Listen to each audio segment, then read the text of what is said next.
मेरी पहचान है, मेरे चुपते सवाल।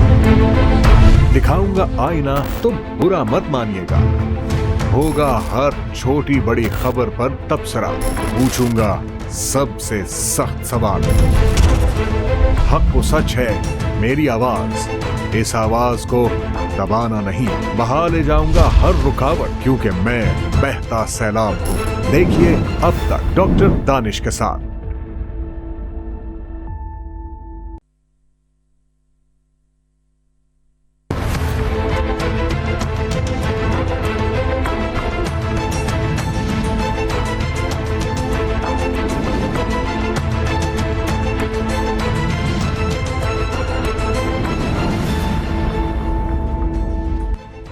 नाज़रीन अस्सलाम वालेकुम। अब तक डॉक्टर दानिश के साथ हाजिर हैं। बड़ी गैर यकीनी सूरत हाल है हर चीज़ में। इलेक्शन होगा नहीं होगा, इलेक्शन कब होगा, इलेक्शन फेयर होगा नहीं होगा, इलेक्शन में कौन जीतेगा, इलेक्शन जो है वो अगर नहीं हुआ तो फिर आइंदा इलेक्शन कब होगा, क्या निगरान हुकूमत कंटिन्यू करेगी, क्या निगरान हुकूमत जो है वो 2 साल जाएगी। बहुत सारे सवालात पैदा हैं, गैर यकीनी सूरत हाल है। क्योंकि इलेक्शन कमीशन भी ये कह रहा है कि आज मैं बयान पढ़ रहा था इलेक्शन कमीशन का कि इंतखाब अपने वक्त पर होंगे। कौन सा वक्त भाई, कौन सा वक्त? और वक्त पर होंगे और उस सिलसिले में बहुत जल्द होंगे। अब बहुत जल्द का क्या मतलब है? 90 दिन के अंदर होनी ही होनी। तीसरी जो इम्पोर्टेंट चीज़ है वो ये है कि जी क्या इलेक्शन, और वो कह रहे हैं कि इलेक्शन साफ़ व शफाफ होंगे और इस सिलसिले में साफ़ व शफाफ के लिए तमाम सियासी जमात इसमें कोऑपरेट करें। ठीक है जी, बहुत अच्छा बयान है। सियासी जमातें एक वक्त में इंतखाबात चाह ही नहीं रही, मुख्तलिफ सियासी जमातों के मुख्तलिफ डिमांड है। और इलेक्शन से पहले क्योंकि इलेक्शन कमीशन पर भी सवाल हो गया है, लिविंग प्लेइंग फील्ड पे भी बात हो गई है, निगरान हुकूमत किसी सियासी जमात की बी टीम मसलन उसके ऊपर इल्ज़ाम है, तो इन चीज़ों के हवाले से और निगरान हुकूमत की एक्टिविटीज़ को देखते हुए और इलेक्शन कमीशन के गैर यकीनी स्टेटमेंट को देखते हुए ये बात भी आ रही है कि जी आप इंतखाबात जो भी होंगे वो मुतनाज़ा होंगे। अभी से मुतनाज़ा है, नहीं मानेंगे। आप इंतखाब करा लें, कुछ सियासी जमातें अगर यही सूरत हाल रही तो रिजल्ट नहीं मानेंगी। हाँ, माजी में ये हुआ है कि इलेक्शन हुआ है और जब इलेक्शन हुआ है तो उसके बाद मुतनाज़ा हुआ है। यहाँ तो पहले से ही मुतनाज़ा है, आज हो या 2 साल बाद हो। क्या अगला इलेक्शन जो होगा उसमें भी ग्राउंड रियलिटीज़ तो ये बता रही है कि जी किसी के पास इतनी मकबूलियत नहीं है कि वो 2/3 तो छोड़े, 2/3 मेजॉरिटी तो छोड़ें, सिंपल मेजॉरिटी भी नहीं ले सकता। तो क्या इत्तेहादी हुकूमत बनेगी? और ये इत्तेहादी हुकूमत क्या पाकिस्तान को मौजूदा मुआशी मसाइल और बदतरीन अवामी मसाइल से निकाल सकेगी? उसके अलावा ये कि एक और चीज़ देखने में आ रही है कि पीटीआई और पीपल्स पार्टी का मौक़िफ़ एक ही तरफ जा रहा है और वो ये कह रहे हैं कि हमें लिविंग प्लेइंग फील्ड नहीं दी जा रही, वो ये कह रहे हैं कि हमें दीवार से लगाया जा रहा है। दोनों कह रहे हैं कि 90 दिन के अंदर इलेक्शन कराया जाए, हम इलेक्शन 90 दिन में जो आईनी तकाज़ा है उसमें कराया जाए। तो काफ़ी मुमासलत है। ऐसा लगता है कि आइंदा आने वाले वक्त में क्योंकि रेड कारपेट की बात की जा रही है, नवाज शरीफ को सपोर्ट की बात की जा रही है, ये सब इल्ज़ामात है, तो इस लिहाज से ये दोनों कर रहे हैं, तो इन दोनों का इत्तेहाद क्या मुमकिन है, ये भी सवाल उठाएंगे। और किसी सियासी जमात के पास मौशी बहरान का हल या रोड मैप या अवाम को इन बदतरीन मसाइल से निकालने का रोड मैप नहीं है। ये अब तो बता देते हैं कि जनाब एक्सपोर्ट कम होगी, इंपोर्ट कम होगी, एक्सपोर्ट बढ़ाया जाएगा, टैक्स नेट बढ़ाया जाएगा, रोज़गार के ज़राए पैदा किए जाएंगे, सरमायाकारी करी जाएगी, लेकिन ये नहीं बताते हैं कि कैसे। ये तो हम 76 साल से सुन रहे हैं। इस इशू पे बात करेंगे। हमारे साथ जो गेस्ट हैं आइए उनका कराते हैं। रफ़ीक राजवाना साहब, सीनियर रहनुमा पाकिस्तान मुस्लिम लीग नून, साबिक गवर्नर पंजाब, आपका बहुत शुक्रिया सर, आपने हमें ज्वाइन किया। मेरे साथ हैं जनाब सेनेटर हुमायूं मोहम्मद साहब, आपका बहुत शुक्रिया सर, आपने हमें ज्वाइन किया। हमारे साथ हैं कादिर खान मंदोखेल साहब, साबिक एमएनए पाकिस्तान पीपल्स पार्टी, आपका ही बहुत शुक्रिया साहब। रफ़ीक राजवाना साहब, क्या कहते हैं, हालात सियासी तौर पर आपको क्या नज़र आ रहा है? इलेक्शन नज़र आ रहा है, कैसे होगा, किस किस्म की हुकूमत होगी, और ये तो मुतनाज़ा पहले ही हो गया है, आप इसको कैसे देखते हैं सर? इसको मुतनाज़े किसने किया? और ये कहना कि आपको नजर आ रहा है, कोई ये 14वीं का चांद भी नहीं है, कोई ईद का चांद भी नहीं है कि नजर आए। किस तरह से नजर आए? बात ये है, आइन की बात करें, कानून की बात करें, ठीक है। इलेक्शन कमीशन ने वाज़ेह तौर पर कह दिया, मैं किसी का केस नहीं डिफेंड कर रहा, मैं एक बात कर रहा हूं, कानून का तालिब इल्म। मरदमशुमारी की बुनियाद पर हल्का बंदियां शुरू हो गई। उस मरदमशुमारी में पीडीएम की तमाम जमातें मौजूद थी, और आइन कहता है जब नया संसद मंजूर हो जाए तो फिर हल्का बंदियों के बाद इलेक्शन होगा, उस पर इलेक्शन बेच होगा। नंबर 1। नंबर 2, इलेक्शन कमीशन ने अपना एक हल्का बंदियों को शेड्यूल दे दिया। हल्का बंदियों के बाद एतराज शुरू हो गए। एतराजों की अब जो है ना सजेशन एंड ऑब्जेक्शन सुने जाएंगे, उसके बाद उसकी अपीलें होगी, 30 नवंबर तक वो फाइनल हो जाएगा। ये भी एक शेड्यूल है। उसके बाद ये सेक्शन 50 से कुछ 62 तक 63 तक इलेक्शन एक्ट 2017 की प्रोविजंस है।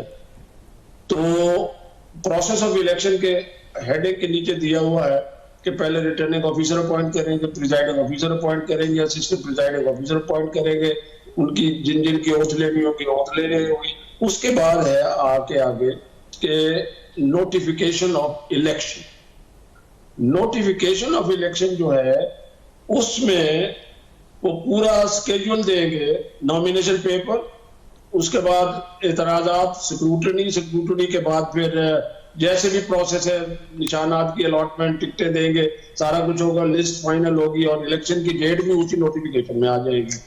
ठीक है जी। अब इस प्रोसेस को इलेक्शन कमीशन ने कह दिया, मैं दोबारा कह रहा हूं, मैं इलेक्शन कमीशन केस प्लेड नहीं कर रहा, मैं अपने हिसाब से कानून की बात कर रहा हूं। फिर मैं मफरूजों पे और क्या सराइयों पे आके अपनी बात को थोड़ा मुख्तसर करूं। वो बातें हो गई और उन्होंने कह दिया कि जनवरी के आखिरी हफ्ते में 28 नवंबर तक इलेक्शन हो जाएगा। उन्होंने उस अंदाजे से बताया जो उनकी हल्का बंदियों के एतराजात की अपीलें सुनी है। अब बात ये होगी, होंगे या नहीं होंगे। नहीं होंगे की बात जो है ना, या होंगे, ये चली है 14 मई की जो ऑर्डर हुआ था सुप्रीम कोर्ट का कि आप सूबाई असेंबलियों के इलेक्शन कराएं, तो that was a different situation. उस सूरत हाल में जिस तरह असेंबली तोड़ी गई वो पोलिटिसाइज हो गई थी सिचुएशन। फिर हुकूमत ने भी कहा हमारे पास पैसे नहीं, जो भी था वो, उसको बेस बना के ये कहना कि इलेक्शन नहीं होगा, पाकिस्तान की बका इलेक्शन में। सियासी जमातों को बड़ी आजादी से इलेक्शन में हिस्सा लेना चाहिए, कोई भी जमात हो, बशमूल पीटीआई, बशमूल एमरी पार्टी, क्योंकि इस पाकिस्तान की बका फेयर एंड ट्रांसपेरेंट इलेक्शन में है। अब बात यह है, ये सारे मफरूजे है ना, होगा या नहीं होगा। ठीक है जी, आइन सामने रखा हुआ, इसको रिलेट करते हैं सुप्रीम कोर्ट के उस ऑर्डर से, उसकी बड़ी वजूहात है, तौजीहात है, तो वक्त अब गुजर गया। अब ये 90 डेज के अंदर अंदर ये इलेक्शन होना है, प्रोसेस शुरू है। और election commission, chief election commissioner ने आज कहा है कि मुकर्रर वक्त पर होंगे, तो मुकर्रर वक्त मीन विद इन 90 डे, और जब वो नोटिफिकेशन जारी करेंगे उसमें एक दिन पोलिंग का मुकर्रर करेंगे। उससे पहले वो पोलिंग का दिन मेरी नजर में दे ही नहीं सकते। उन्होंने पूरा शेड्यूल देना है इलेक्शन का। वो जो सेक्शन मैंने कहा तकरीबन कोई 60 या 61 या 62 या उससे पहले कोई सेक्शन है इलेक्शन एक्ट का, उससे पहले उनका नोटिफिकेशन ही ना हो और वो उससे पहले अपनी तारीख दे दे, मैं समझता हूँ कानूनी तौर पर वो नहीं कर सकते। नंबर 1। नंबर 2, इलेक्शन कमीशन जब ये नोटिफिकेशन कर देगा, वो उसके बाद इलेक्शन की डेट भी उसमें आ जाएगी। प्रोसेस शुरू है, पॉलिटिकल पार्टीज अपना अपना काम कर रही है, कैंडिडेट की लिस्ट फाइनल कर रही है, हर कोई अपनी अपनी हल्की हल्की कैंपेन में चला हुआ है। अब सूरत हाल ये है कि इसके बाद अभी बात हो रही थी लेवल प्लेइंग फील्ड। अभी मैं किसी और चैनल पे बात कर रहा था, लेवल प्लेइंग फील्ड जो है वो सबको चाहिए। अब जब से मियां नवाज शरीफ साहब आए हैं सियासी मैदान में, सियासी सूरत हाल में हलचल मच गई, बड़े 4 साल के बाद आए और बड़ा कामयाब जलसा हुआ। उसके ऊपर अब ठीक है, हमारे दोस्त कुछ कहेंगे नहीं जी, कोई कुछ कहेंगे, मैं अपना नुक्ता नजर पेश कर रहा हूँ। उनके आने के बाद ये जो जलसा हुआ तो उस पर बड़ी चेमगोई होगी, चेमगोई शुरू हो गई। अब बात चलती है जी वो बायोमेट्रिक हो गई। तो बायोमेट्रिक से क्या आसमान गिर पड़ा है जी, लेवल प्लेइंग फील्ड कहां डिस्टर्ब हो गया है जी। अभी तो इलेक्शन ही नहीं हुआ, कोई बैलेट बॉक्स में वोट पड़ गए हैं, कोई जाली वोटर लिस्टें बन गई हैं, या प्रिजाइडिंग ऑफिसर हमारे साथ मिल गए हैं, या रिटर्निंग ऑफिसर मिल गए हैं, या आरटीएस बैठ गया। खुदा के लिए लेवल प्लेइंग फील्ड हमें नहीं दिया जा रहा। अभी से इल्जाम शुरू कर दिए, अभी से एलिगेशन शुरू हो रही है। तो it's not a level playing field for us also कि इनको मिलाइन करें, इनको खराब करें, इन पर इल्जाम लगाते जाएं। तो आपकी बात को मैं आगे बढ़ाता हूं। आज अगर ये हाल है तो इलेक्शन का रिजल्ट, मेरी दुआ है कि इलेक्शन का रिजल्ट अच्छा हो, फेयर हो, हर कोई उस पर यकीन करे। मगर जो इस वक्त हालात है उस पर एक प्लानिंग के तहत ये एक प्रोपेगेंडा शुरू कर दिया, लेवल प्लेइंग फील्ड नहीं लेवल।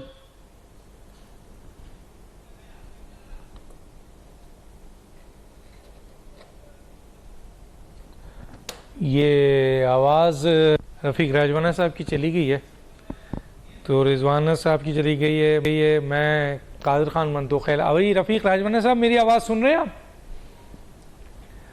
जी मैं सेनेट रफ़ीक राजवाना साहब मेरी आवाज़ आ रही है? जी रफ़ीक साहब, मेरा ख्याल है कादर के सेनेटर हुमायूं महमूद साहब क्या कहते हैं सर मौजूदा सूरत हाल में? लेवल प्लेइंग फील्ड है नहीं है? इलेक्शन हो रहे हैं नहीं है? आइन और कानून के तहत इलेक्शन कमीशन सही काम कर रहा है? निगरान हुकूमत किसी की बी टीम है नहीं है? क्या सूरत हाल है सर? बिस्मिल्लाह, शुक्रिया जी। इस तरह ये है कि देखिए, मेरा तज्जिया तो वो हो सकता है जो मैं देख रहा हूँ और उसको सामने देखते हुए कर रहा हूँ। आपका पहला सवाल है क्या लेवल प्लेइंग फील्ड है? लेवल प्लेइंग फील्ड कैसे हो सकती है? एक तरफ आप देख रहे हैं कि एक शख्स जो कि एब्सकॉन्डर था और जिसके बारे में मेरे ख्याल में नवंबर 2022 में इस्लामाबाद हाई कोर्ट में डिसीजन हुआ था, PLD 197 और उसका पेज नंबर 13, जिसमें जज साहब ने कहा था कि जो एब्सकॉन्डर होता है, Mian Nawaz Sharif as an absconder loses the right to have an audience until unless he is arrested. Plus उनके जो लॉयर हैं उसको भी ये हक हासिल नहीं है कि वो करे जब तक ये अरेस्ट नहीं होते। लेकिन हमने क्या देखा किस तरीके से आते। तो क्या ये लेवल प्लेइंग, अच्छा अब हमें ये भी देखना होता है कि ये सारी वो ख्वाहिशात थी जो मरियम नवाज ने पिछले 2-2.5 सालों से कहती आ रही है कि नंबर 1 वो वापस आएंगे तो इलेक्शन होगा, उनको राइट मिलेगा, उनको उनकी सजा माफ होगी, कप्तान के ऊपर 200 केसेस होंगे, वो भुगतेंगे, वो जेल जाएंगे, वो डिस्क्वालीफाई होंगे। तब तो उस लिहाज से अगर देखें तो ये सारी चीजें हो रही है, तो फिर तो लेवल प्लेइंग फील्ड ना हुआ। नंबर 2, लेवल प्लेइंग फील्ड के लिहाज से दूसरी बात यह है कि मैं मानता हूं कि 9 मई के बेसिस पे आप लोगों ने चंद लोगों को 100, 150, 200 जितने भी है उनको आपने अरेस्ट किया हुआ है और आप उनके ऊपर केसेस चलाना चाहते हैं, आप जरूर चलाएं। अगर उनके ऊपर कोई चीज प्रूव होता है आप जरूर सजा दें। लेकिन अगर मैंने कुछ नहीं किया, अगर मेरे जैसे हजारों PTI के कारकुन ने कुछ नहीं किया, हमें किस चीज की सजा है? हम जब एक झंडा पकड़ते PTI का आप हमें अंदर कर देते हैं, जब हम किसी जगह पे रैली निकालते आप हमें अंदर कर देते हैं। आपने PTI के कप्तान के हाथ पैर बांध दिए और आप कहते हैं लेवल प्लेइंग फील्ड, हालांकि ये आप लोगों के अपने चार्टर ऑफ डेमोक्रेसी के खिलाफ है। उसमें अगर आप देख लें कि 28 इनका वो था कि जो लेवल प्लेइंग फील्ड होगी एक किस्म के इलेक्शन में, उसमें जितने भी लीडरान हो गए, जितनी भी पार्टीज होगी के लीडर जो अंदर होंगे, किसी भी लिहाज से भी केसेस के अंदर होंगे, उनको आप इक्वल अपॉर्चुनिटी देंगे। अच्छा, इन लोगों ने जितने भी चार्टर ऑफ डेमोक्रेसी के आपस में जो सिग्नेचर्स किए थे उसमें नंबर 22, नंबर 23 उन्होंने कहा था कि हम फौज की मदद नहीं लेंगे, फौज की मदद ले रहे हैं। उन्होंने कहा था कि हम जो इलेक्शन कमीशन होगा वो गैर जानिबदार होगा। इलेक्शन कमीशन जानिबदार है, जो निगरान हुकूमत होगी वो गैर जानिबदार, निगरान हुकूमत जानिबदार है। पंजाब में क्या हो रहा है, निगरान हुकूमत क्या कह रही है, उनके अल्फाज देखें वो क्या कह रही है। आपके जो सेंटर के जो फेडरल के जो निगरान हुकूमत है, आप उनके अल्फाज देखें, वो अल्फाज क्या यूज कर रहे हैं। गैर जानिबदार बिल्कुल नहीं है। तो ना तो इन लोगों ने अपनी चार्टर ऑफ डेमोक्रेसी पे पूरी तरह वो कर रहे हैं, जो इन लोगों ने साइन किया था, साइन करने में और उसके ऊपर अमल करने में बड़ा फर्क है। गुफ्तार के गाजी बन तो गए, किरदार के गाजी बन ना सके। तो अगर आप मुझसे पूछते हैं कि क्या हो रहा है और नेक्स्ट क्या इलेक्शन हो रहे हैं, देखिए आज प्राइम मिनिस्टर साहब ने लम्स के स्टूडेंट्स के पास गए। पहले तो लम्स के स्टूडेंट ने कहा कि भाई आप हमारे से पूछने क्यों आ रहे हैं, आप हमसे क्यों खिताब हो रहे हैं, तो वो तो उन्होंने सुना दी। नंबर 2, वो उधर वो कह रहे हैं, साफ कह रहे हैं कि यहां के इलेक्शंस मैनिपुलेट होते हैं, मतलब वो खुद एक्सेप्ट कर रहे हैं ये सारी चीजें। अब इस किस्म की जब बातें सामने आनी शुरू हो जाती हैं इलेक्शन से पहले, तो आप बताएं मैं और बहुत सारे लोग हम क्या सोचेंगे, हम यही सोचेंगे ना क्या। अच्छा, उसके अलावा फिर हम राना सनाउल्लाह की बात पे आ जाते हैं, तो ये कड़ियों से कड़ी मिल जाती है। वो कहते हैं जीरो रिस्क पे लेकर आए। जीरो रिस्क क्या था कि इनको आराम से आने दो, अरेस्ट नहीं होंगे। जीरो रिस्क क्या था, जीरो रिस्क यह था कि इनको आराम से राहदारी मिल जाए। जीरो रिस्क क्या था कि इनको जलसा करने दे। जीरो रिस्क क्या था कि इनको आराम से सब चीजें होने दे, इनको रिव्यू पिटीशन भी करने दे, सारी चीजें करने दे। तो सारी चीजें तो हो रही हैं, आप मतलब मुझे नहीं समझ आ रही कि क्या है। अच्छा, एक और चीज है, मैं ये समझता हूं कि जिस तरीके से उन्होंने कहा आर्टिकल 254, जो प्राइम मिनिस्टर साहब है इस वक्त, उन्होंने कहा है आर्टिकल 254 के तहत अगर चीजें डिले हो जाती है तो वो कॉन्स्टिट्यूशन के अंदर है। देखिए सर जी, अगर आर्टिकल 254 के लिहाज से आपने हर चीज डिले करनी है तो फिर आप सिंपल खाली आर्टिकल 254 रख लेना, बाकी आर्टिकल्स को हटा दें, क्योंकि आप हर चीज अपनी मर्जी से डिले करना शुरू कर देंगे। उसके लिए आपने कोई ठोस वजूहात देनी होती है कि मैं इस वजह से नहीं हो रही है, और उसकी पीछे ठोस होती है। पिछली बार भी जो मार्च में इन लोगों ने इलेक्शंस डिले कराए थे पंजाब के और केपी के, वो भी इन्होंने एक फ्रिवलस किस्म की वो बात बताई थी कि हमारे पास ये नहीं, हमारे पास वो नहीं है। हालांकि महीने के बाद इनके पास पैसे भी था और इन्होंने पंजाब और केपी में वही सारी पुलिस और वही सारे रेंजर और वही सारे डिप्लॉय कर दिए थे। तो मेरे लिहाज से एक बहुत बड़ा सवालिया निशान है इन free, fair and transparent election as of today. आप समझते हैं, एक आखिरी सवाल करके मैं जाता हूं। रफीक राजवाना साहब का कट हो गया, इसलिए उनसे मैं वो आखिरी सवाल नहीं कर सका। मैं आऊँगा दोबारा तो पूछ लूँगा। अब आपने बहुत सारी बात बता दी कि मियाँ साहब को जो है वो दुनिया में किसी शख्स की सज़ा होती है तो उसको ज़मानत नहीं देते हैं, और दूसरा एब्सकॉन्डर होता है तो ज़मानत नहीं देते हैं, राहदारी नहीं मिलती है। इसी तरीके से आपने बताया कि जनाब आप लोगों को जो है वो मीटिंग करने नहीं दी जा रही है सियासी तौर पर, फलां दिस डैट। और इसी तरीके से आपने कहा निगरान हुकूमत टोटली बी टीम है जाने, और इलेक्शन कमीशन भी। तो आपने तो ये बताया है कि इस सूरत हाल में आपको लिविंग प्लेइंग फील्ड नहीं दी जा रही है। तो क्या अगर यही सूरत हाल हुआ और इलेक्शन हुआ तो उस रिजल्ट को आप एक्सेप्ट करेंगे? एक जो बस एक दो लाइन में मुझे बताइए, मैं फिर मंदोखिल साहब की तरफ जाऊं। इन हालात में अगर इलेक्शन हुआ, ऐसे हालात में देखिए दो चीजें हुए। अगर तो ये पीटीआई को as a political party election लड़ने की इजाजत देते हैं और हमें रैलीज करने देते हैं तो फिर तो ठीक है, फिर हमें लेवल प्लेइंग फील्ड नहीं, हमें फील्ड चाहिए, हमें इलेक्शंस चाहिए। बाकी उसके बाद फिर हम वो करेंगे और हम कोशिश करेंगे कि बिल्कुल जो अगर हम इलेक्शंस में बीच में पार्टिसिपेट करें तो हमें मानना चाहिए उसूलन। या तो हम पार्टिसिपेट ही ना करें तो और बात है, लेकिन पार्टिसिपेट करें तो उसके बाद हमें इलेक्शन के रिजल्ट्स इवन दो वो रिग होंगे और सिग्निफिकेंट होंगे, लेकिन हमें मेरे ख्याल में in the larger interest of the country हमें उस प्रोसेस को करना चाहिए। और एक बात याद रखें, मैं ये समझता हूं कि पाकिस्तान तहरीक इंसाफ को इस दफा सिर्फ बल्ले के निशान को या अपने निशान को प्रमोट करके करना चाहिए और ये इलेक्टेबल्स की सियासत से जरा हट जाना चाहिए, अपना वजन को टेस्ट करना चाहिए,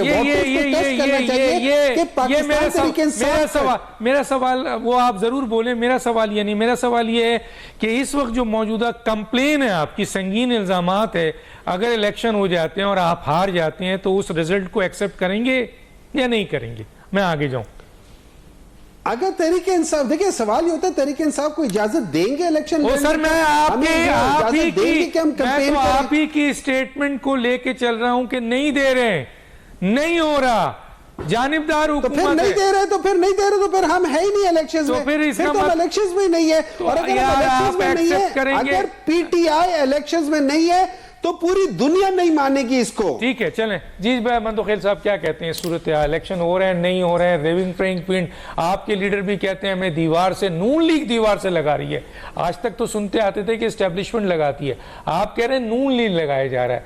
फिर ये रेड कारपेट और दिस एंड सपोर्ट, और फिर क्या ऐसा इलेक्शन जो ऑलरेडी आप लोगों ने मुतनाज़ा कर दिया?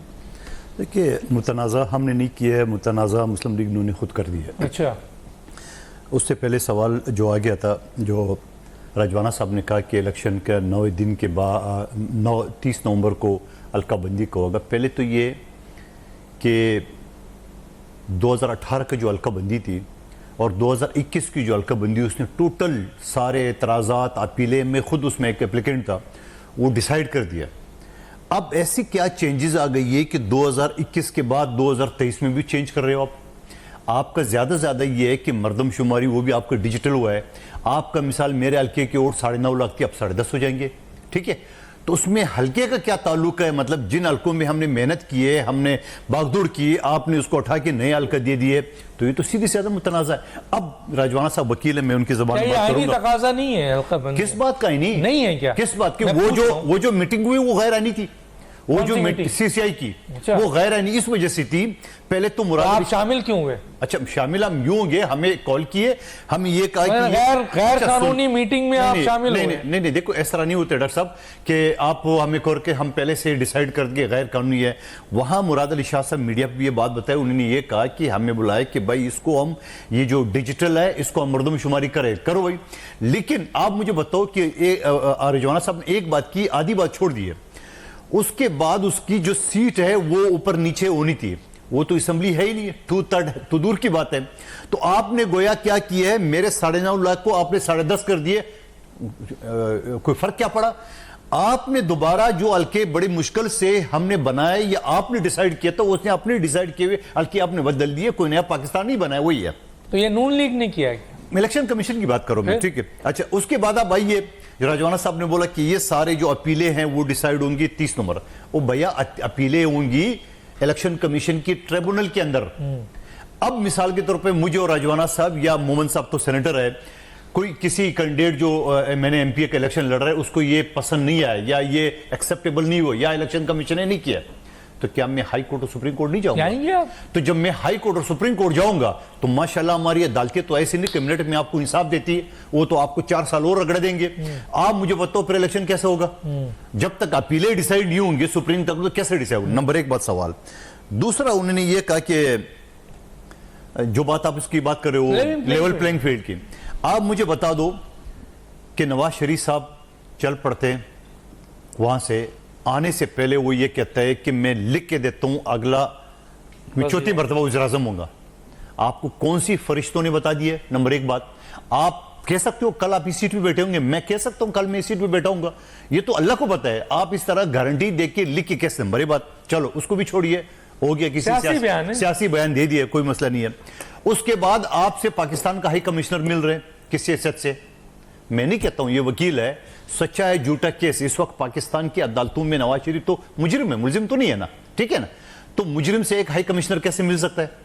उसके बाद नवाज शरीफ साहब वहां से आते हैं और फिर कानून में बताऊं, फिर वकील की जबान में बात करूं, पाकिस्तान के 77 साल और अंग्रेज के 100 साल, 177 साल में राजवाना साहब सीनियर वकील, मुझे एक केस बता दो जो शख्स अपील उसकी पिछला 6.5 साल बाद और अब 4 साल बाद अपील मंजूरी हुई। आपको पता है जब हम 1-2 दिन डिले हो जाते हैं कागजात लेने में वगैरह में, उसके बाद दुनिया भर की किताबें हम कंधे पे उठा के जब महिलाट के पास जाते हैं और उनको बोलते हैं कि जनाब ये होगा, फलां की मां मर गई, फलां का बाप मर गया, ये हो गया, no mister, time barred, reject. तो ये कौन सा कानून है जो 4 साल बाद उसको एक्सेप्ट करता है?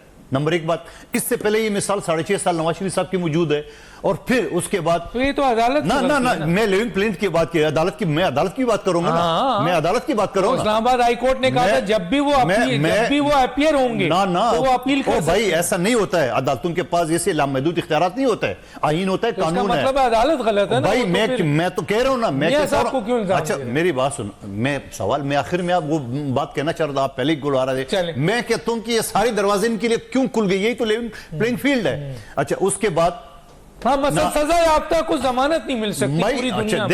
ये तो मैं आपसे एग्री करता हूं। आप राजवाना साहब अगर मैं गलत कहूं तो राजवाना साहब जरूर मुझे बीच में टोक दे। जब कोई मुलजिम प्रोटेक्टिव बेल लेते हैं तो वो ये मुलजिम नहीं सर, मुजरिम नहीं, वो मुजरिम की तो बात ही खत्म करो ना।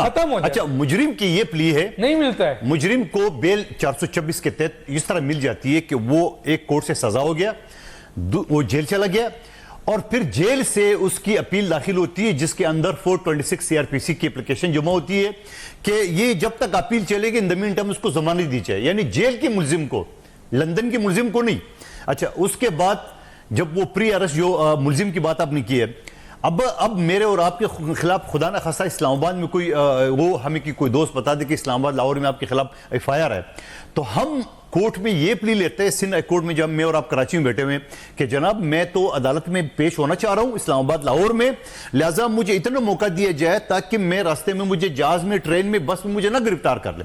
वो मिलती है सिर्फ एक हफ्ते के बरादारी का हो। ठीक है, आप मुझे बताओ वो कानून कहता नहीं मिलती है, मिल गई तो 177 साल की बात करो। अच्छा अब अगला सुनो, क्या हुआ सर? अब अगला सुनो।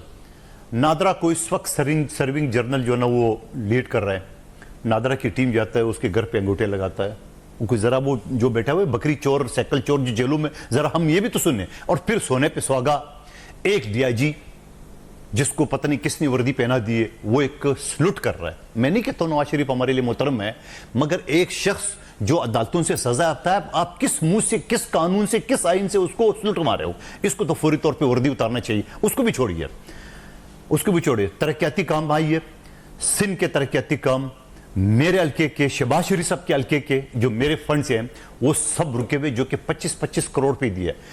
पंजाब में नून लीग के एमएनए को 1 अरब रुपए दिए। ठीक है, खुद नकवी कह रहे यहां तरक्याती काम चल रहे सिंध में बंद। सैलाब ज़दगान के लिए जो बिलावल भुट्टो साहब ने जो मकानात के ऐलान किए थे उसके फंड रोके गए। अच्छा उसको भी छोड़िए, इलेक्शन कमीशन ने कानून का दूसरा वो कर दी, जबकि इलेक्शन कमीशन, मुझे राजवाना साहब करेक्ट कर ले, इनके पास कोई इख्तियार नहीं है कि पोस्टिंग ट्रांसफर और ये तरक्याती फंड में करे जब तक वो इलेक्शन शेड्यूल अनाउंस नहीं करता। ये इलेक्शन रूल्स कहते हैं, मैंने कहता। ठीक है, अच्छा अब उसने कहा कि कोई ट्रांसफर पोस्टिंग नहीं है। निगरान हुकूमत ने एक रात में आपके तहसीलदार से लेके चीफ सेक्रेटरी तक, थानेदार से लेके आईजी तक सब ट्रांसफर किए। इलेक्शन कमीशन मुंह देख रहा था। और फिर पता है क्या, ये मीडिया ने बताया कि सिंध हुकूमत की, निगरान हुकूमत ने जवाब दिया, भैया आपके पास इख्तियार नहीं है, आप शेड्यूल नस करें। लेकिन पंजाब में वो लोग बैठे हुए, इस्लामाबाद में निगरान हुकूमत कहते हैं कि बी टीम है आपके बिलावल साहब कहते हैं। नहीं बी टीम क्या आप इस बात की तस्दीक नहीं करेंगे कि आपकी नॉलेज में नहीं है कि जब वो ये निगरान वज़ीर-ए-आज़म अल्फ लेने से पहले मरीम नवाज साहिबा से मुलाकात नहीं की, क्या उसने ख्वाहिश जाहिर नहीं की कि मैं मुस्लिम लीग नून में शमूलियत इख्तियार कर रहा हूं? तो आप मुझे बताओ। अच्छा फिर सोने पे सुहागा राजा रियाज जो पहले ऐलान कर चुका था हमीद मीर साहब के शो में कि मैं अगला इलेक्शन मुस्लिम लीग नून से लड़ूंगा, और बाकायदा अभी लंदन से वीडियो भी जारी किए कि मेरे इस्तकबाल के लिए फलाना पुल पे आ जाओ। ठीक है, अब उसके बाद आपने उन्हीं को बोले भाई इसी काकड़ का नाम दे दो, काकड़ का। अच्छा उसके अलावा तोकीर शाह, अब एक जुमला से तोकीर शाह, बड़ा लंबा हो जाएगा। तोकीर शाह जो पूरे पाकिस्तान की ब्यूरोक्रेसी चला रहा है, शहबाज शरीफ साहब का भी हुई, काकड़ साहब का भी हुई, और उसको बाकायदा एक्सटेंशन दी है, वो रिटायर हो चुका है। और फिर यही तोकीर शाह असेंबली की स्पेशल कमेटी जिसको मैं हेड करा था, ख्वाजा साद रफीक, ख्वाजा आसिफ, राना तनवीर, मुसद्दक मलिक, इनने अपनी वजारतों का क्या कोई जरूरत नहीं है, मंदोखेल कमेटी, भाई मंदोखेल कमेटी नहीं है, स्पेशल कमेटी है। अच्छा उसके बाद तो इस वजह से आप कह रहे हैं एक जुमला उसी के तहत आप मुझे बताओ कि आइन का आर्टिकल, मुझे दोबारा करेक्ट कर, मैं एक वकील के सामने बात करो, आइन का आर्टिकल 69 ये कहता है कोई भी अदालत असम्बली के किसी भी कमेटी या असम्बली की या सेनेट की प्रोसीडिंग में वो इंटरफेरेंस नहीं कर सकता है। ठीक है। इस्लामाबाद हाई कोर्ट ने हमारे उस 72 इजलास की कमेटी का सारी चीजें इलीगल डिक्लेयर कर दी है, और न सिर्फ इलीगल, जो लोग रेगुलाइज हो चुके वो भी रिवर्स कर ले। लेकिन कौन कर रहा है? लेकिन कौन कर रहा है? ये सब हो रहा है ना, हम्म। लेकिन पीपल्स पार्टी डिफेंसिव सियासत क्यों कर रही है, ये पूछूंगा आगे। चले ये हो रहा है, लेकिन डिफेंसिव सियासत क्यों कर रही है? मैं एक छोटा सा ब्रेक लूंगा और फिर वापस आता हूं।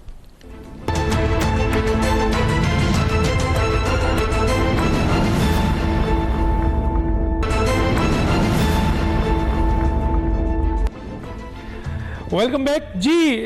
राजवाना साहब, मंदोखेल साहब ने कई कानूनी नुकात उठाए हैं और आप कानून की बात कर रहे हैं, तो आप उसको जस्टिफाई करें कि इस वजह से वो कह रहे हैं कि लिविंग फील्ड है कि आपकी तरफ जो है वो मुकम्मल तौर पर जो है वो आपको आसानियां दी जा रही हैं हर चीज़ में, जबकि दुनिया में नहीं है ऐसा। क्या कहेंगे सर? सबसे पहले भी दुनिया की बात छोड़े, जब ये इस अपील की बहाली और जमानत की बात हो रही थी तो मियां साहब के वोकला ने वहां पूरी जजमेंट्स पेश किए हैं ऐसी सूरत हाल के बारे में। ठीक है, हम बड़ी आसानी से कह सकते हैं कि दुनिया में मिसाल नहीं है। दुनिया का कानून या तो मैंने पढ़ा हो, मैं बतौर वकील भी नहीं कह सकता ये दुनिया में ज्यूरिस्प्रूडेंस में है जो हुआ है जी, ज्यूरिस्प्रूडेंस में है, पाकिस्तान के कानून और आइन में है, ज्यूरिस्प्रूडेंस में है, स्टूडेंट्स में ये जजमेंट्स हैं इस पर कि चाहे एब्सकॉन्शन जो है ना, मफरूरी जमानत में हायल नहीं होती, उसके बाकी सजा जब सस्पेंड हो गई, सुन ले मेरी बात जरा गौर से, क्रिमिनल अपील में सजा सस्पेंड हो, वो क्रिमिनल अपील जो है इस्लामाबाद हाई कोर्ट में अदम पैरवी की बिना पर खारिज कर दी। ठीक है जी, अदम पैरवी की बिना पर जब खारिज करी तो उन्होंने कहा जब भी आएंगे तो ये बहाल हो सकती है। जब वो अपीलें बहाल होती है, जब भी कोई दावा खारिज होता है, जब भी मुकदमा खारिज होता है, जब वो बहाल होता है तो असली उसी पोजीशन में बहाल होता है जिस पोजीशन में वो दाखिल दफ्तर हुआ था। मैं जमानत की बात कर रहा हूँ सर, पहली जमानत जो दी गई थी उनको, उसके ऊपर आए ना सर। अगली बात सुनते। उसके बाद उन्होंने सरेंडर किया, जमानत की बात बाद में, उन्होंने सरेंडर किया। अच्छा, सरेंडर करने के बाद उन्होंने अपने आप को अदालत के रहम करम पे छोड़ा। ठीक है जी। उसके बाद उन्होंने जब ये जमानत होती है तो आवाज कट गई फिर, हालांकि आवाज सही आ रही है, स्काइप इनका आ रहा है। ये फोन पे ले लो भैया, ये क्या कर रहे हो यार? आवाज उनकी बहुत ही इंपॉर्टेंट पॉइंट है उनका, जाहिर है उनको लाइन पे ले। सरेंडर तो नहीं किया, सरेंडर तो नहीं किया। किसने? नवाज शरीफ साहब ने। नहीं, सरेंडर लफ्ज नहीं है, सरेंडर बोला उसने। हाँ, इन्होंने कहा है तो सरेंडर नहीं है। हाँ, नहीं, वो तो प्रोटेक्टिव बेल लेके गए, वो तो जमानत लेकर गए हैं। जमानत लेके गए तो वो आए तो उनसे बातचीत की जाती है, नहीं तो फिर हम। 2 मिनट जी सर, बोले सर। बात ये है कि वो अपील पेंडिंग है, अपील की सजा की सस्पेंशन हो गई, कोई इतनी बड़ी बात नहीं है, कहीं उन्होंने बरी नहीं कर दिया। अब बात यह है कि सारी चीजें इसलिए उठाई जा रही हैं जानबूझ के, जैसे मैंने शुरू में कहा था कि लेवल प्लेइंग फील्ड हमें ना मिले, अभी से इनको बदनाम कर दो। पहले चोर का नारा लगाया गया, अब मुझे बताया अभी से शुरू कर दिया कि जी ये हो गया, ये लाल कारपेट है। अच्छा, अभी सलूट मार दिया जिस बंदे ने, ज्यादा इलेक्शन रिग हो गए, उन्होंने सलूट मारा, मियां नवाज शरीफ वजीर आजम बन गए। वो लाल कारपेट था जी, रेड कारपेट था, मियां साहब वजीर आजम बन गए जी। वो जी उन्होंने बायोमेट्रिक करा लिया, वजीर आजम बन गए। भाई जमहूरियत की बात करो, कितने पीपल्स पार्टी के हमारे दोस्तों ने कहा कि बिलावल अगले वजीर आजम होंगे, हमने तो कुछ नहीं कहा। कितनी दफा कहा है? पॉलिटिकल पार्टी ने अपने लीडरशिप के लिए, अपनी जमात के लिए अपनी मार्केटिंग करती है, अपने नारे लगाती है। अगले इलेक्शन के लिए तैयारी करें, आगे चले। क्यों खौफ ज्यादा हो गया मियां साहब के आने से? इनके नजर में लेवल प्लेइंग फील्ड शायद, या किसी दोस्त की नजर में ये था कि मियां साहब को जेल में बंद कर दो, मियां साहब सुलाखों के पीछे रहे और हम अकेले मैदान में जो है ना खूब अपना जो भी करते हैं करें। ये लेवल प्लेइंग फील्ड नहीं है। It is for everybody. मैंने पहले भी कहा, it is for PTI, it is for every political party. अब निगरान हुकूमतों के काम, हमारी बी टीम या तो निगरान हुकूमतें और हमने मिलकर खेलना है। निगरान हुकूमत ने रिगिंग करनी है, हमारे लिए करनी है। निगरान हुकूमत को काम करा रही है, मैं हल्के में जाऊंगा क्या कहूंगा ये मैंने कराया, वो कहेंगे भाई निगरान हुकूमत ने कराया है, मुझे पॉलिटिकल माइलेज पॉलिटिकल बेनिफिट क्या मिलेगा। एक प्रोपेगेंडा किया जा रहा है जानबूझ के पाकिस्तान मुस्लिम लीग नून के खिलाफ या नवाज शरीफ साहब के खिलाफ। मुझे निगरान हुकूमत के कामों का क्या मुझे सिला मिलेगा पॉलिटिकली? नो, मेरी कहां से बी टीम हो गई। और भाई निगरान जो हुकूमत बनी थी, निगरान वजीर आजम जब बने थे उस वक्त सारे पीडीएम के लोग भी थे। अगर निगरान हुकूमत जहां जहां बनी है वो बनी है। अब पंजाब के वजीर आला के बारे में बहुत कुछ मतलब दोस्ती के हवाले से कहा जा रहा है, तो मुझे उसका क्या फायदा है? जरदारी साहब के दोस्त हैं सर? नहीं, किसी के होंगे, मैं उस पर कुछ नहीं कहता। मैं ये कहता हूँ कि मुझे ये बता दें निगरान हुकूमत की डेवलपमेंट प्रोजेक्ट से पाकिस्तान मुस्लिम लीग नून को क्या मिलेगा। हल्के में मैं जाता हूँ, वो कहेंगे यार क्यों झूठ बोलते हो, ये तो निगरान हुकूमत ने कराया है। ठीक है, अभी प्रोजेक्ट यहाँ रुके पड़े हैं। खुदा के लिए जमहूरियत की बात करें। हाँ, इलेक्शन वाले दिन, इलेक्शन से पहले और पोलिंग वाले दिन को ऐसी आपको रिगिंग नजर आती है कि हमारी कोई सपोर्ट कर रहा है, इलेक्शन कमीशन सपोर्ट कर रहा है या खुदा ना खासा निगरान हुकूमतें कर रही है। उन्होंने तो इंटरनेशनल ऑब्जर्वर बुला लिया है और सबको उन्होंने दावत दी भी आके देखे हमारे इलेक्शन कैसे है। इस सोच को अगर हम जेल से नहीं निकालेंगे ना, जितनी मैंने बात की है ना, इसको एक समअप कर ले कि जितने एतराजात हो रहे हैं उसका हमारे साथ क्या ताल्लुक है, उसका इलेक्शन के साथ क्या ताल्लुक है, उसका पोलिंग डे से क्या ताल्लुक है, उसका इलेक्शन के रिजल्ट से क्या ताल्लुक है। अच्छा सर, निगरान सर मैं यहाँ रोक के जरा एक सवाल कर लूँ, आपने बड़ी अच्छी वजाहतें की हैं। वो ये है कि सर अगर पीटीआई जो कि एक पाकिस्तान की बड़ी सियासी तंजीम है, ठीक है, उसमें कोई शक नहीं है कि 9 मई के वाक़यात में जो भी इन्वॉल्व है, चाहे वो इमरान खान हो या कोई भी, उनको सज़ा दिया जाए। आप खुद एक्सेप्ट कर रहे हैं कि सियासी जमातों को जो है वो सियासत करने का इख्तियार दिया जाए, लेकिन अगर निगरान हुकूमत जिनमें पीएमएलएन के लोग शामिल हैं, कई लोग उसमें नाम हैं, जैसे इन्होंने भी लिया, कुछ और लोग भी हैं, वजीर आजम का नाम भी आता है कि मेरा जवाब आप जस्टिफाई कर दीजिएगा। वो पीटीआई को काम करने नहीं दे रहे हैं, हुकूमत पूरी पुलिस फौरन पहुंच जाती है, उनको जलसे तो छोड़े, उनको कॉर्नर मीटिंग नहीं करने दे रही है। तो सर डर और खौफ पीटीआई को है, पीपल्स पार्टी को है, निगरान को है या मुस्लिम लीग नून को है? ये जरा सा बता दें एक दो लाइन में। जहां तक पीटीआई का ताल्लुक है, पीटीआई को जो जलसा नहीं करने देते, पीटीआई को जो है ना अपनी सियासत नहीं करने देते, मैं तो इसके हक में नहीं हूं। पीटीआई को भी बिल्कुल इक्वल राइट्स मिलने चाहिए, इक्वल अपॉर्चुनिटी मिलनी चाहिए। पीपल्स पार्टी को क्या हो रहा है जी? कुछ भी नहीं हो रहा। क्या हो रहा है पीपल्स इमरान खान को रिहा करनी चाहिए। उनके लिए बड़ा कंफर्ट लेवल है, पूछे उनके लिए कंफर्ट लेवल है। मेरे दोस्त ठीक है टाइम ठीक है। मैं जरा सा राजवाना साहब एक सवाल मेरे ले लें। बिल्कुल इक्वल राइट सबको मिलना चाहिए, क्या इमरान खान साहब को रिहा करना चाहिए? सजा कलदम हो गई उनकी। वो तो अदालतों का काम है, मेरा तो नहीं सर यार, खुदा के लिए नहीं सर, अगर अदालत गलत काम कर रही है, 62(1)(f) के तहत मियां नवाज शरीफ साहब को तायात नाइली दी, गलत दी, 63(a) के तहत जो फैसला आया वो गलत फैसला आया, तो सर आप ये तो कह सकते हैं कि ये गलत है, ये सही है। वहां अदालत तो आपने फौरी अदालत कह दिया सर। मैं बात करता हूँ जी, एक लाइन पे सर, टाइम नहीं है। गलत फैसला होगा तो हम कहेंगे गलत फैसला है, तो सर ये सजा कलदम हो रही है, आप छोड़ नहीं रहे सर, तो ये गलत नहीं है? कदम आपके कान में किसी ने कहा है? नहीं सर, कलदम नहीं, सस्पेंड, सॉरी माफ। देखे, अपील की एडमिशन के बाद सजा सस्पेंड होना एक मामूली बात। तो सर वो भी तो दूसरों की भी तो हुई है ना। अच्छा, मैं हुमायूं साहब से पूछ लेता हूं। हुमायूं साहब, आप भी उसी ट्रैक में है, पीपल्स पार्टी भी उसी ट्रैक में है, लगता है कोई इत्तेहाद होने वाला है आप लोगों में सर? मैं देखिए, इस तरह होता है कि इत्तेहाद की मुख्तलिफ किस्में होती हैं। क्या हम लोग हम लोगों का जो टारगेट है वो एक है।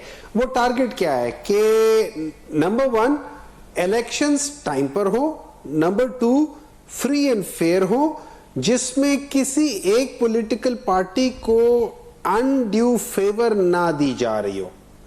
ये एक ऐसा पॉइंट है जिसमें इस वक्त 3 पॉलिटिकल पार्टीज जो हैं वो शाना बशाना इस एक मकसद के लिए करीब आ रही है। उनमें है पाकिस्तान तहरीक इंसाफ, पाकिस्तान पीपल्स पार्टी, जमात इस्लामी। और अगर आप देख लोगे ये 3 वो पॉलिटिकल पार्टीज हैं जिनका डेमोक्रेसी पे जरा ज्यादा बिलीव है as oppose to the other political parties, जिनमें चाहे वो बाप हो, जिनमें चाहे वो PMLN हो, जिनमें चाहे वो मौलाना फजलुर रहमान हो।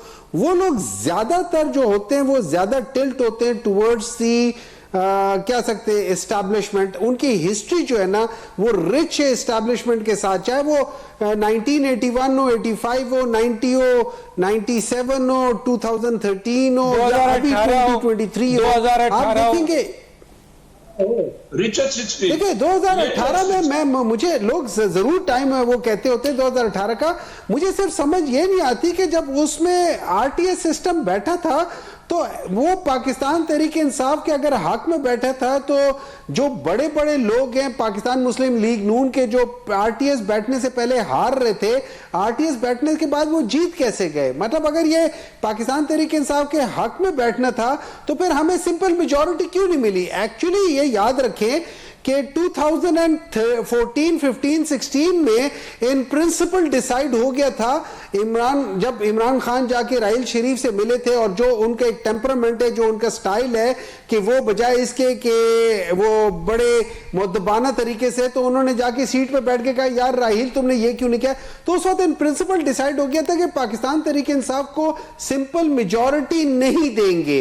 तो उस बेसिस पे सिंपल मेजॉरिटी से पाकिस्तान तहरीक इंसाफ को हटाया गया था, क्योंकि दे थॉट कि अगर ये शख्स आज कुछ भी नहीं है और लीडर ऑफ ऑपोजिशन भी नहीं है, तो ये इसका ये एटीट्यूड है टुवर्ड्स एस्टैब्लिशमेंट, तो जब ये प्राइम मिनिस्टर हो जाएगा तो इसका क्या एस्टैब्लिशमेंट, इसको काबू कौन करेगा? सो दैट इज वेयर जो RTS है वो PTI के खिलाफ बिठाया गया था, PTI के हक में नहीं बिठाया गया था। ये मेरी अपनी जाती एक वो ख्याल है, मैं इस लिहाज से सब चीजों को देखता हूं। नहीं, बड़ी बात की है सर, ये आपने आज की जो खबर दी है ये तो शॉकिंग खबर है कि RTS जो बैठा है वो आपके खिलाफ बैठा है, ये बड़ी खबर है सर।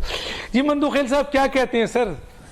वो क्या, उन्होंने तो बड़े पॉइंट दे दिए रफीक राजवाना साहब ने, और आपने लीगल और कानूनी बोला था। मोमन साहब के एक जुमले में जवाब दूं कि अगर RTS सिस्टम इनके खिलाफ बैठा गया है तो ये क्या 342 सीटें जीतना चाहते थे पूरा, यानी जो वो है बिल्कुल पॉपुलैरिटी तो ऐसी थी सर 2018 की। मैंने मान लिया जहां बिलावल साहब को भी हराया जा सकता है लियारी जैसे हल्के में, ठीक है ना, और उसके मुकाबले में शकूर शाह साहब जीता है, आप जानते हो अच्छी तरह उसको, बहरहाल उसको एक तरफ। अच्छा, अब जो राजवाना साहब ने जो बात की, अब हम क्या चाह रहे हैं? जो PTI के दोस्त है या जमात इस्लामी के जो से नाम लिए, हम ये कहते हैं कि ये सिंपल सी है, अगर आप इलेक्शन चाहते हो तो नवाज शरीफ साहब ने इतने 4 साल के बाद तारीखी खिताब में इलेक्शन का डिमांड क्यों नहीं किया? इसका क्या मतलब है? कोई डिमांड नहीं की है, ठीक है। अच्छा, फिर डिमांड नहीं की है, फिर आने से पहले जो उसने एक बात की है कि मैं जिन लोगों ने मेरे साथ किए मैं उनको अंजाम तक पहुंचाऊंगा। वो तो चेंज हो गया ना। सुन नहीं, चेंज नहीं हुआ है। जनरल बाजवा, जनरल फेस और उस बेंच में 2 जजेस रिटायर हो चुके हैं। तीसरा जज जस्टिस इजाज उल हसन, जिसने अक्टूबर 2024 में चीफ जस्टिस ऑफ पाकिस्तान का हल्फ उठाना है, ठीक है, होना है, होना है बहुत है डेफिनेटली, वहां तो फिक्स हुए अभी तो बहुत, अब मतलब नहीं 1 साल है ना, बनते नहीं क्यों नहीं बनेंगे? वहां सुप्रीम कोर्ट का एक उसूल है, राजवाना साहब करेंगे, वहां जो मोस्ट सीनियर है वहां ये एहतसाब अगर हो गया जो मियां साहब ने एहतसाब अगर हो गया डिमांड कर दिया और एहतसाब हो गया, तो मैं ये करूं कि नवाज शरीफ साहब ने ये बात की है और अगले दिन जो शहबाज शरीफ साहब उनके इस्तकबाल के लिए लाहौर आए थे और 24 घंटे के अंदर वापस चले गए, और फिर जाके इसहाक डार के जरिए उन्होंने कहा कि कोई इंतकाम नहीं। क्या नवाज शरीफ साहब ने अपनी जबान दोबारा उसने कहा कि मैं कोई इंतकाम नहीं, मैंने बात कर दी, गुस्से में कह दी वगैरह वगैरह? तो ये बात भी तो अच्छी बात है ना सर? नहीं, मैं ये कहता हूं अच्छी बात यूं होगी जब वो कह दे, मगर उसने दिल में जो एक बात रखी है तो किसी वक्त भी आ सकती है बात। सारे उन्होंने कहा मैंने अपना मामला अल्लाह पे छोड़ दिया। नहीं देखिए, अल्लाह पे छोड़ दिए तो साथ साथ इनके लोग ये मुतालबा करते रहे। आप राना सनाउल्लाह का बयान देख ले, सबका देख ले बयान। अब दूसरी बात ये कि मोहतरम मोमन साहब ने तो जिक्र की है राना सनाउल्लाह का, ख्वाजा आसिफ को मैंने खुद सुना है, उसने कहा कि नवाज शरीफ उस वक्त आएगा 0 रिस्क पे, तो जीरो रिस्क तो यही है जो मोमेंट साहब ने तफसील बता दी है। अब ये सारी चीजें करके फिर भी हम कहते हैं चलो सही ठीक है, आप लेवल प्लेइंग फील्ड भी, लेकिन लेवल प्लेइंग फील्ड उसने ऊपर ऊपर खेल दिया। आवाम के अंदर अभी लेवल प्लेइंग फील्ड इसके लिए नहीं बना है, और अगर बना है तो मैं राजवाना साहब से, इनकी लीडरां से दरखास्त करूंगा कि वो कल से पीपल्स पार्टी, पीटीआई, सब पार्टियों के साथ मिल के आवाज बुलंद कर दे कि इलेक्शन हो। 90 डेज याद रखना, 6 नवंबर को पूरे हो रहा है, वो तो वायलेट हो गए। और आज वज़ीर-ए-आज़म, निगरान वज़ीर-ए-आज़म ने लम्स के प्रोग्राम में कहा कि कोई मसला नहीं है, और बल्कि मैं ये कहता हूं कि इस शख्स को किसी ने मशवरे दिए कि आप जाके वहां पे पंगा ले जाए। आपको तो स्टूडेंट ने बोला आप आए क्यों, आपने क्या सोच के है? क्या बहुत सुना है, बहुत ही ज्यादा। हाँ, उन्हें एक स्टूडेंट है, शऊर आ गया है। नहीं, देखो शऊर पहले नहीं था। शऊर एक स्टूडेंट में आ गया, निगरान वज़ीर-ए-आज़म में नहीं है शऊर। अच्छा, वो भाई आप गए क्यों, भाई क्या ताल्लुक था आपका यूनिवर्सिटी से, गए क्यों, किस मकसद के लिए गए, समझ से बताता। वो और लीडर भी तो जा रहे थे सर। भाई मेरी बात सुनो, वो 5-5 साल के लिए जो वज़ीर-ए-आज़म आते हैं वो मुख्तलिफ, ये जो 3 महीने के लिए निगरान आया, आपको किसने कहा वो 3 महीने? अच्छा चलो वो नहीं होगा, लेकिन मेरा ये कहना है आखिर में कि राजवाना साहब और उनकी पार्टी बाकी पार्टियों के सामने इलेक्शन कमीशन के सामने छोड़ दे। नवाज शरीफ साहब का केस हमने भी अल्लाह के ऊपर छोड़ दिए, वरना अदालतों ने तो दरवाजे खोल दिया, ये जो रिलीफ मांगना है अब हमको देने के तैयार है। आपने कहां छोड़ा है सर? आपके बिलावल भी कह रहे हैं, आसिफ जरदारी साहब कह रहे हैं कि मियां साहब इलेक्शन का इंतजार नहीं कर रहे हैं, बल्कि इलेक्शन मियां साहब की का इंतजार कर रहे हैं। बात तो वही है ना कि नवाज शरीफ, छोड़ दें। नहीं, हमने कहा नवाज शरीफ साहब के केसेस हमने अल्लाह के ऊपर छोड़ दिए, लेकिन इलेक्शन को मुतालबा तो करे। लेकिन जो जरदारी साहब की बात आप करें, उन्होंने ये कहा कि जब नवाज शरीफ साहब चाहेगा तब इलेक्शन का ऐलान होगा। तो क्या हुआ? बात ये होता हो ना, मुतालबा तो करें, ये तो मुतालबा भी नहीं करे।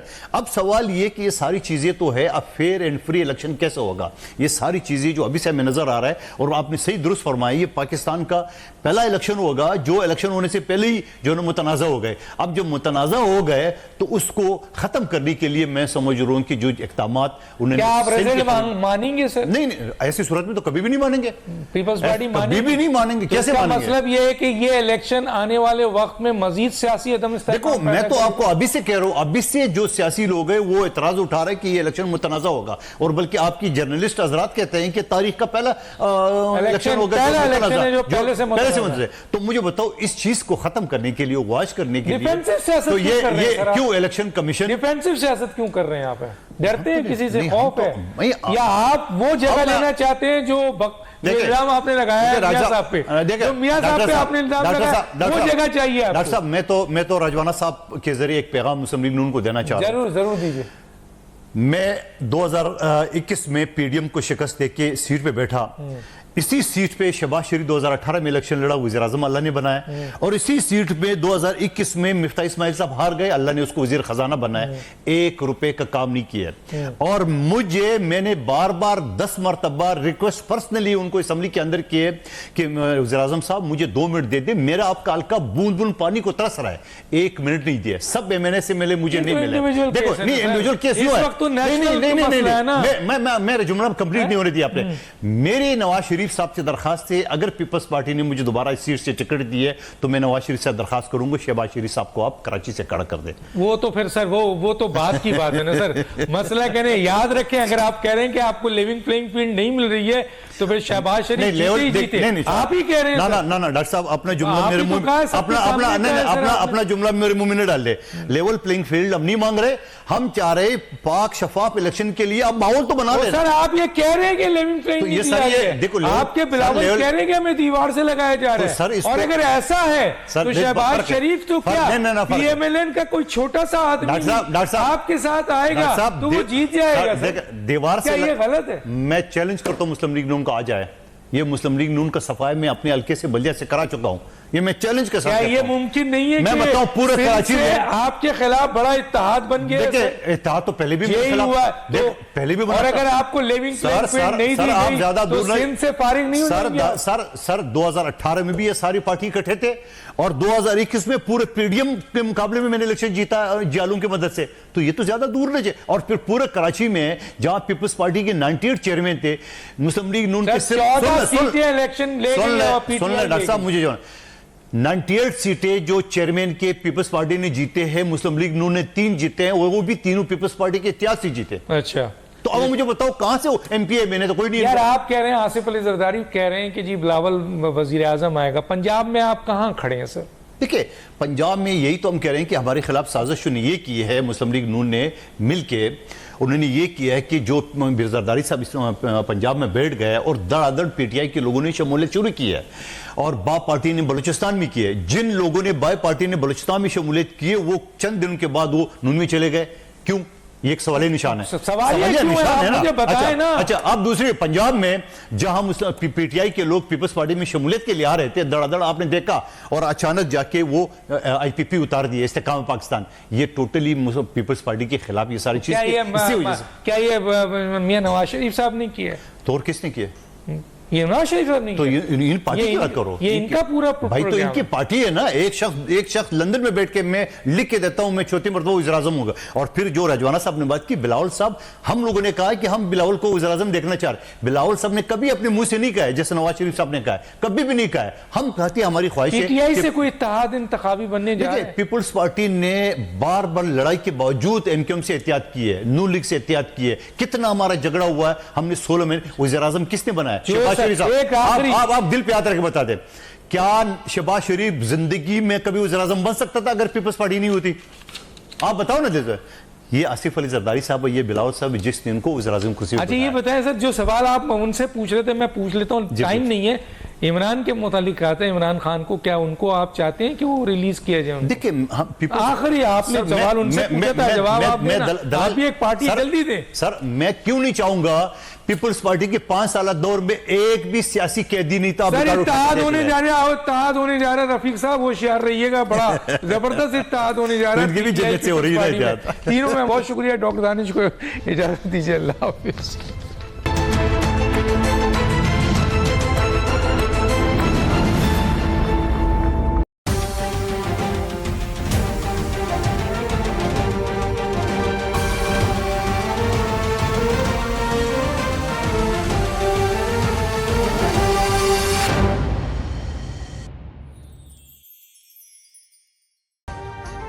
अभी सब्सक्राइब करें ताकि कोई खबर रह न जाए।